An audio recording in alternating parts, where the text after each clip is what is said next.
गेल्या 3 दिवसांपासून भाविकांच्या प्रतीक्षेत असलेला नरसेवाडी येथील श्री दत्त मंदिरातील दुसरा चढता दक्षिणद्वार सोहळा अखेर आज पहाटे ब्रह्ममुहूर्तावर 4:30 वाजता संपन्न झाला। यंदाच्या पावसाळ्यातील हा दुसरा दक्षिणद्वार सोहळा असून यापूर्वी 7 जुलै रोजी पहिला सोहळा पार पडला होता। कृष्णा आणि पंचगंगा नदीच्या पाणी पातळीत सातत्यानं होत असलेल्या वाढीमुळे हा सोहळा पार पडला। मागील शुक्रवारी 25 जुलै रोजी कृष्णेचं पाणी श्री दत्त मंदिराच्या गाभाऱ्यातील पादुकांपर्यंत पोहोचलं होतं। मात्र दक्षिणद्वार सोहळ्यासाठी आवश्यक असलेली आणखी सुमारे 6 इंच पाणी वाढ झाली नसल्यानं तेव्हा सोहळा होऊ शकला नव्हता।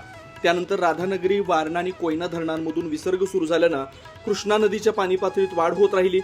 बुधवारी गुरुपौर्णिमेच्या दिवशी मंदिरात पाणी शिरलं, तर गुरुवारी रात्री गाभाऱ्यातील पादुकांपर्यंत पाणी पोहोचल्यानं भाविकांमध्ये दक्षिणद्वार सोहळ्याची उत्सुकता शिगेला पोहोचली होती।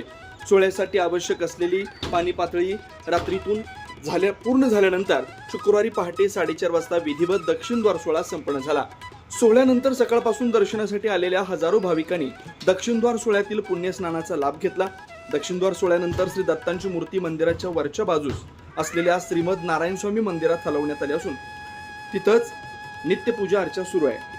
दरम्यान दक्षिणद्वार सोहळ्यानिमित्त होणारी भाविकांची मोठी गर्दी लक्षात घेऊन श्री दत्त देवस्थान समितीनं व्यापक सुरक्षा व्यवस्था केली आहे। अतिरिक्त सुरक्षा कर्मचारी तसेच वजीर रेस्क्यू फोर्स तैनात करण्यात आली आहे। भाविकांना सुरक्षित दर्शन व स्नान करता यावं यासाठी आवश्यक उपाययोजना करण्यात आल्या।